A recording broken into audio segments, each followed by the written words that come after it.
So we are going to talk about the mobility screen because this is what's super important in order to know, can I run and do I have all the checks that I need to be able to run? So the first thing we're going to look at is the amount of hip flexion and dorsiflexion in the ankles that you have. And what you're going to do is you're going to go into a full squat. So you're going to have to get your feet nice and wide, turn your toes out a little bit, that's totally fine.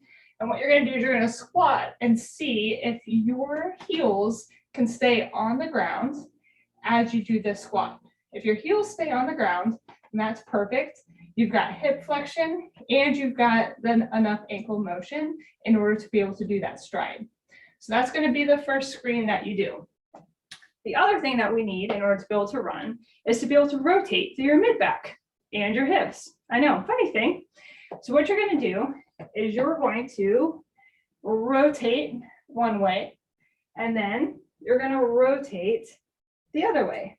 I want to be able to move so that my shoulders are actually completely perpendicular to the direction that my feet are pointing, okay? And I want to be able to do the same thing in the other direction. I want to be able to do this without pain as well. Now, the other thing that we need that's really important is hip extension. So find a stool. I just have a very generic step stool here, nothing fancy. I'm going to go put one foot on that stool, okay? Now I'm going to point my toes up. And so pointing my toes up, that's going to make sure, I'm kind of keeping my balance there. And then I'm going to drop my hip forward to make sure that I can actually extend through my hip. So if here's my torso and here's my femur, okay, my hip is going into extension. If I can do that, now I'm going to have the motion that I need in that stride. If I can't do that, then I'm going to end up tugging on things, and that's what ends up creating pain. And then, of course, I've got to check the other side because we have two legs. So foot goes up, kind of get out, get that stance nice and long, okay? Push up onto your toes, and then drop down and try and extend that hip. Now, let's move into strength. Now, when I'm talking about strength and running, it's really important that we consider why we're doing this, because it's one of those topics that you might kind of want to go past a little bit too quickly, but you're going to do yourself a disservice at that point. When we're walking, we have 2 feet on the ground at any point in time. So the amount of strength that you need to walk is significantly less than the strength that's required to run. When we're running, we're actually landing on one leg and we're doing our push-off of one leg. So it's not 2 legs when we run, it's 1 leg at a time. That's what makes it that much harder. So we're going to talk about the foot and ankle. We're going to talk about the hip. We're going to talk about how the knee itself plays a role in between the two, because the knee oftentimes gets caught in the middle. Now, let's look at the foot first. We're going to talk about a single leg heel raise. What you're going to do when you do this test is you're going to stand on one foot, make sure you can balance on one foot, make sure that looks okay. With a single leg heel raise, what you're going to do is you're going to lift your body weight up off the ground and then lower back down. When you're doing that, what you want to focus on is that you're not rolling your ankle out to the side and that you're not doing it super quickly so that you don't have control. You want to be able to do that heel raise standing on one foot in a nice controlled manner up and down. That way you know for sure that you're doing it correctly. In order to have what we consider adequate strength is to be able to do it 15 to 30 times, somewhere in that range, without pain and with control. That's going to say, yes, I checked that box, that I passed that test. It's adequate. If it's not, that's okay. Just check no. We're going to fill in the weaknesses and how to build that strength back up later.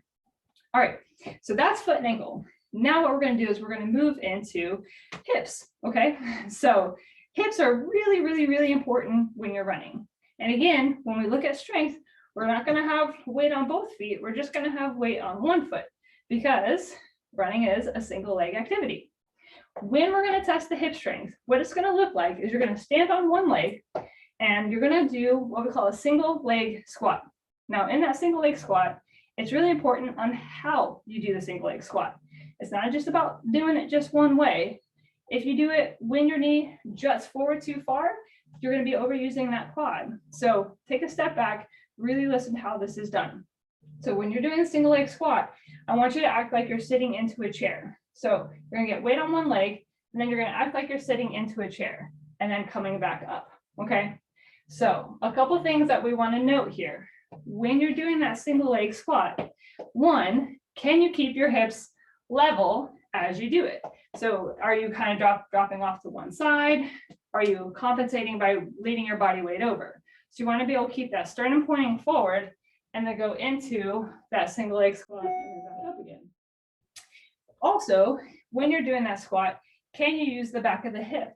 Meaning you're not driving that knee forward, you're actually sitting back into a chair. So we call that the head hips ratio.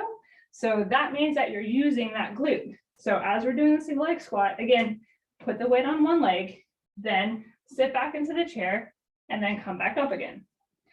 If you can do it, again, this was closer to 30 times. So if you can do that 30 times, yep, you've got adequate strength. If not, say no, be honest. We're going to fill that in.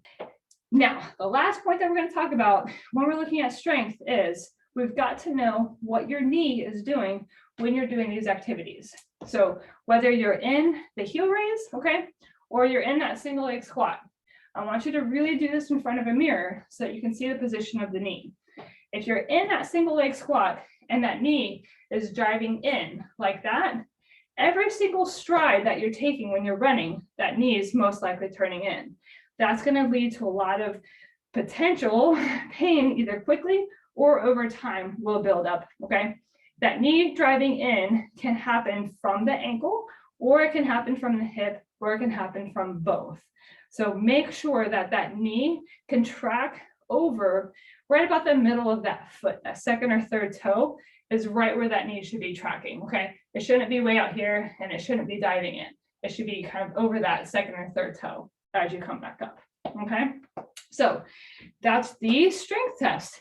All right, so now we're going to move into what we call dynamic stability. And so we can have strength in the calf, which we want strength in the quad and the hip.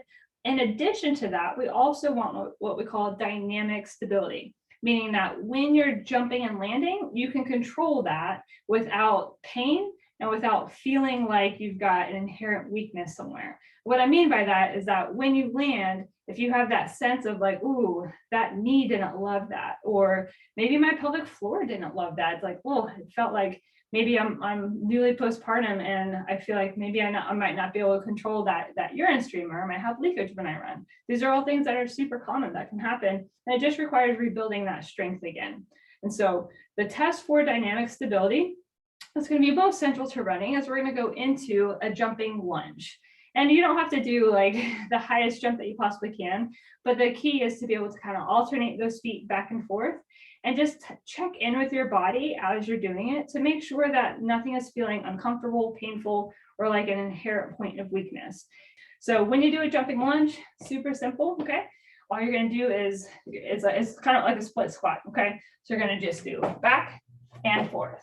And as you do that, you're going to do that about 30 times, okay? And note, like, is my knee really trying to drive in? Is my foot trying to do something funky? Is something feeling unsafe? Like, whoa, man, I didn't love that quick movement.